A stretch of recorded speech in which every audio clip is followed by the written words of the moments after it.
Welcome to the Sankofa Pan-African series. Please sustain this channel by turning on your subscription and notification buttons. Thank you.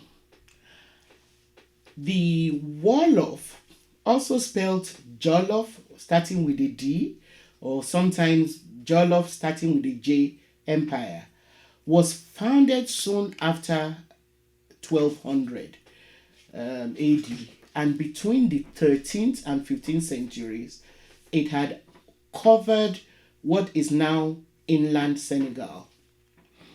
The Wolof state was ruled by a king with the title Berber, whose duties were both political and religious. During the 14th century, it began to develop satellite states such as the Kayo, I hope I'm pronouncing it properly, the Kayo, Nyumi, Badibu, Nyani, and Wuli. The political organization of the Wolof Empire can be compared to a confederacy. The Berber, the king, the Berber, was elected by a college of electors, which, as the empire began to spread, also included the rulers of the component states.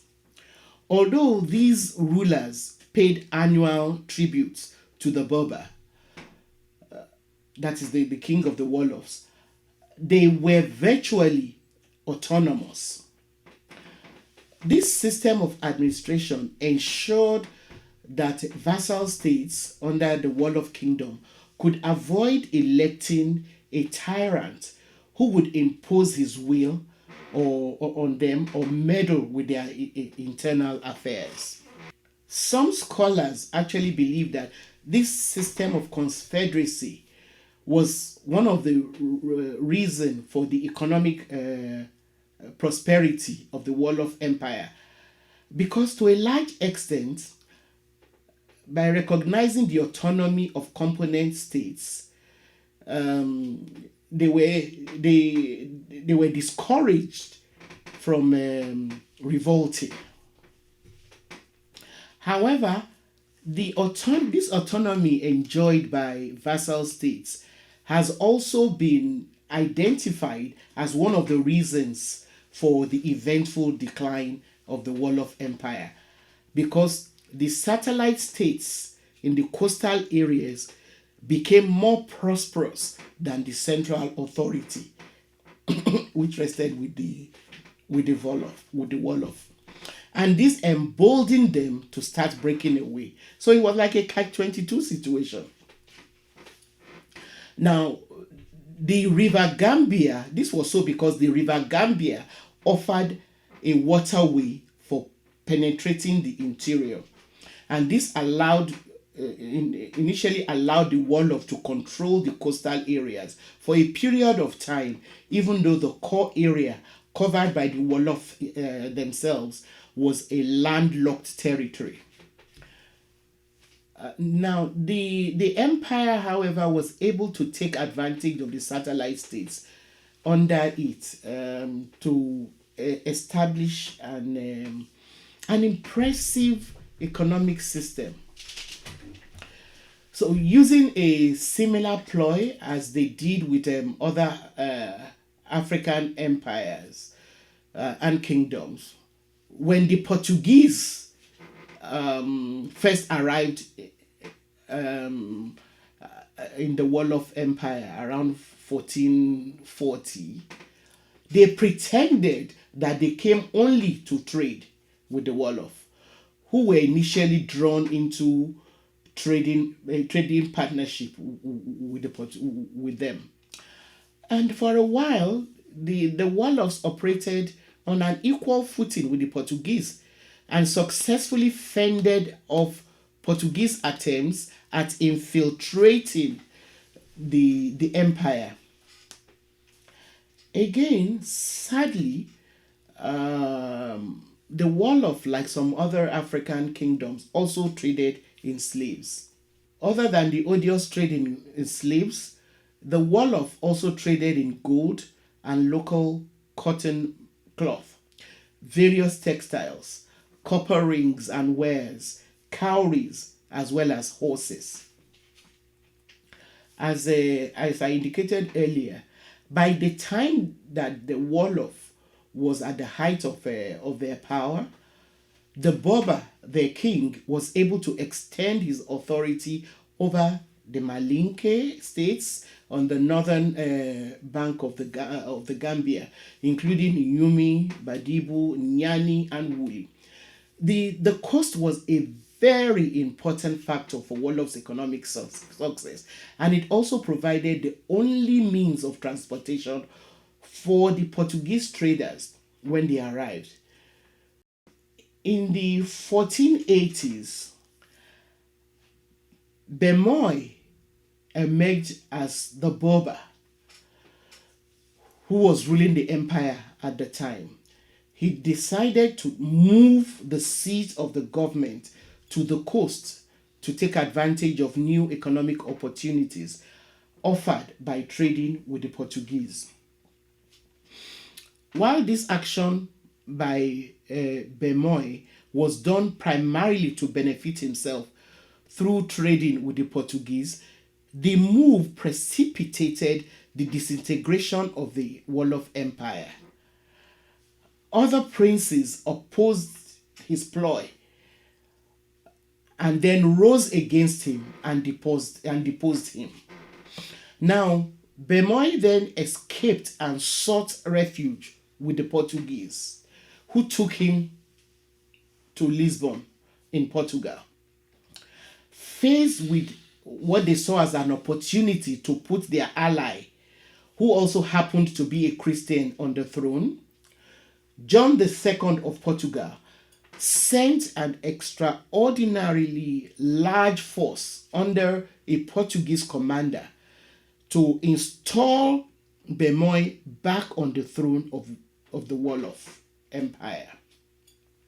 The objective was to put Bemoy on the throne and create a fort at the bank of the Senegal River, through which Portugal would then gain the much desired access and control of trading in the empire. Neither of these goals were achieved, as Bemoy was killed after being charged with treason by his contemporaries. The failure of Portugal to forcefully reinstall Bemoy led to the disintegration of the Portuguese-Wolof trade relations. However, this only left room for another major predatory power, which quickly swooned in on the region: France. French traders brought with them items of trade such as French textile, gin, metal, and firearms. Trade with the French persisted even after the disintegration of the empire. It should be noted that the Wolof Empire was one of the African empires that, to a large extent, resisted foreign religions. Despite being introduced to Islam very early by Berber traders and clerics, the attempts to impose Islam as a state ideology failed. Most of the ordinary populations held fast to their traditional beliefs. This same resistance was put up against attempts by Portugal to impose Christianity, as indicated by their failure to have Bemoy reinstalled as a Berber. European traders and trading interests were a major factor in the decline of the Wolof Empire. The Europeans exploited the confederacy which the Wolof Empire practiced by deliberately weakening it through trading with the vassal states and making those states richer, thus paving the way for the subordinate states to break away. They kind of encourage the vassal states to break away from the Wolof Empire. The increasing emphasis placed by the Europeans, especially the Portuguese, on slave trade was also an important factor in weakening the empire.